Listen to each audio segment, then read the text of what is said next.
Hi, John Carpenter here. No, not that one. Just me. This is a movie containing 80 drawings that I did to demonstrate to myself mainly that the story could be told without using any dialogue whatsoever. The reason for this is to avoid creating cartoony characters that could undermine the message of this traditional tale. The overall aim here is to communicate the message through a narrative that is as engaging as possible. So I've tried to give the characters motivations that render my narrative feasible in the context of the imaginary world that it must, of necessity, take place within. So all the traditional stories I want to eventually tell inhabit a place called Global Story World. I've decided to represent this world with vortexes spinning in a grand vortex. I want to use the vortex throughout the animation as part of the design and to facilitate transitions and movements. I'm not 100% clear yet how that will happen, but I'm ready to experiment now that I'm sure the overall aim of telling the story without dialogue can be achieved. So here we have many spinning vortexes in a grand vortex. In the animation, of course, these will be spinning. We're starting to see now the rainbow colours embedded in Global Story World, and these are a feature of all the stories. We're moving in on a particular story, The Two Frogs. At this stage, it's still just a series of interconnected vortexes with no particular form. Now the vortexes and the story start to take shape. Things are still rotating, but the rotation is slowing down until the shape reveals itself to be the eye of the lake frog, our hero, looking intently at something, but what exactly is it? Now we pull back to see the lake for the first time, and the lake frog is looking at a butterfly, and they're both on a lily pad. The butterfly flies away and the lake frog immediately follows onto the bank, where he watches him again. We wonder why. Then it becomes clear he wants to eat the butterfly. The chase is on, away they go up the hill. Notice the shadows here giving us the indication of direction, moving away from the lake in this case. Now the butterfly changes direction. The lake frog stops and turns towards the lake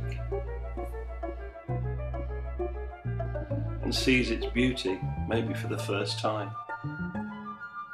But there's a dark shadow on the water reflected in his eyes. What is it? The hawk. Predator turns prey. And the desperate flight begins down the other side of the hill indicated by the shadows, with the hawk closing in all the time until it swoops, and the well frog makes one last desperate leap of faith, eyes closed, and finds himself alive and spinning, falling downwards, until with a big splash he's in the water of a well, and a new frog appears, the well frog. Their eyes meet. The lake frog politely explains that he fell from the sky. The well frog follows the finger upwards and sees a cloud, and now he makes assumptions, assuming first that the lake frog has fallen from the sky. This is the first concept, and to communicate concepts I've used different ideas. Here the well frog has pulled the concept out of his head like a drawing and presented it to the well frog, who's wagging his finger to indicate, no, that's not the case. Now I've started to play a little bit with these drawings, and here the lake frog is going to indicate that he's from the lake by wiping his finger across the well frog's drawing to reveal a different picture. Now back to the well frog looking at the drawing that's been modified by the lake frog and making its own modification, reflected in the eyes again. Been using the eyes all along with reflections, and this is kind of a way into the head and the concept zone, if you like. Note also that the back of the drawing has got the well frog's skin colouring to show that that particular drawing belongs to him. Going to play around with these ideas as we go through.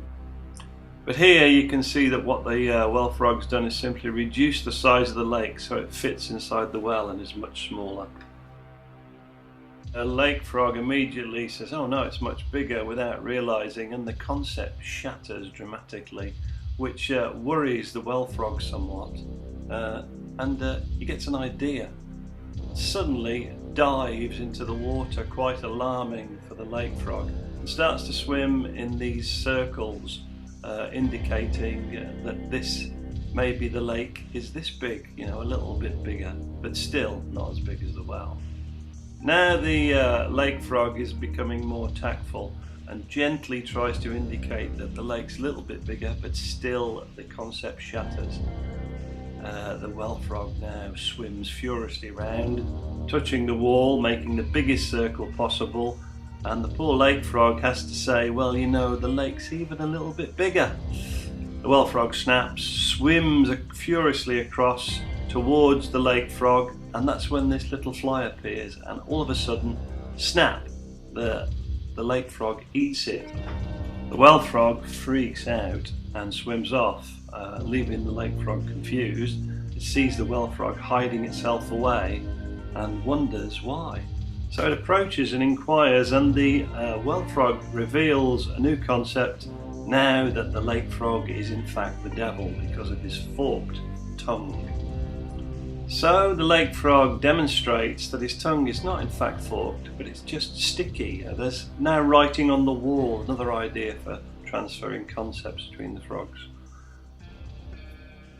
Now the lake frog explains that the well frog has got the same sort of tongue too, but he says, no, I don't do that, I just eat crawling things. I don't have a sticky tongue like yours. So the lake frog decides to demonstrate, pulls open the well frog's mouth and shows him his sticky tongue. This is all about the difference between believing and knowing, by the way. And now it dawns on the well frog that he's had a sticky tongue all his life. He's amazed.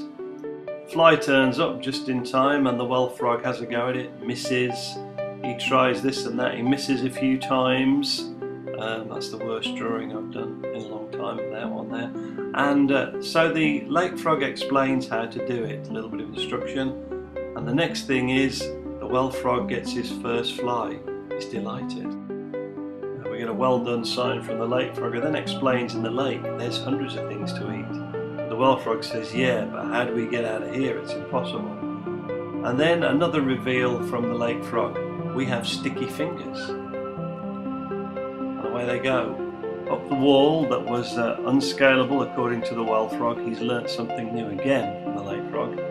A point I need to make here is that at this point they should have been in black and white or mono mode or some kind of filter to indicate that there's no light down the bottom of the well, because the next thing that happens as they scale the wall is that colour and shadows appear, and the well frog notices and looks at the shadow of his hand. He's never seen a shadow before and starts to wonder what it is.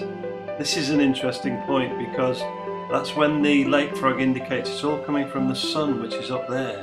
The well frog looks at the sun for the first time, then looks down the well and falls off the wall. A lot of stuff going on here, like don't look back and all that stuff, but one of the most important points is the lake frog grabs him, pulls him back onto the wall, and helps him to continue the journey upwards to the top of the well.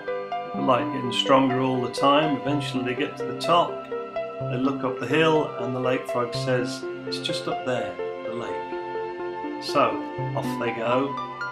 A musical passage here. I do have some music for this musical passage written by a friend of mine for this animation.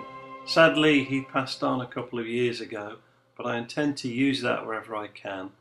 And at a certain point the music changes and the well frog looks back towards his well. Second time he's looked back, and now he brings out another little storyboard really to show that he grew up in the well from a tadpole right through to a frog. So caught in nostalgia, but now he has to let go. An intervention by the cosmos, for want of a better word. It starts to rain. The well frog's never seen rain, so he sort of hides under his concept from it until he notices that the well frog's kind of licking it, and he tests it with his finger and finds it's not too bad and decides to come out into the rain.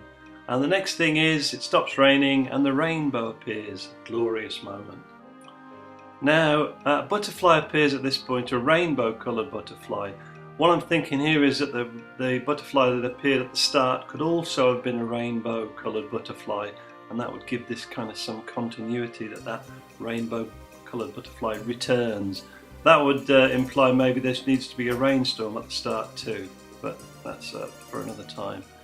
The next thing is that the well frog starts to chase the butterfly, trying to catch it, and diving all over the place and not realising that they are now in sight of the lake. The butterfly, having escaped from him, he now sees its reflection in a puddle and tries to touch it. He's never seen a puddle before, remember, or that kind of reflection, and finds that the puddle is not very deep. Now he's mistaken this puddle for the lake, so he's a bit disappointed, and he turns towards the lake frog and says, "This is tiny." And the lake frog says, "Yeah, but take a look over there." And that's when the well frog actually sees the lake. His jaw drops open, his tongue falls out. The lake frog kindly folds the tongue back in, closes the jaw. A comedy moment, a little bit of comedy here. There will be some comedy throughout, but not too much. And now we get the two frogs just looking at the lake, and the well frog saying, "Wow, I didn't realise it was this big." So the lake frog kind of says, "Come on, let's go. Looking at it's one thing, we want to get into it." So off they go.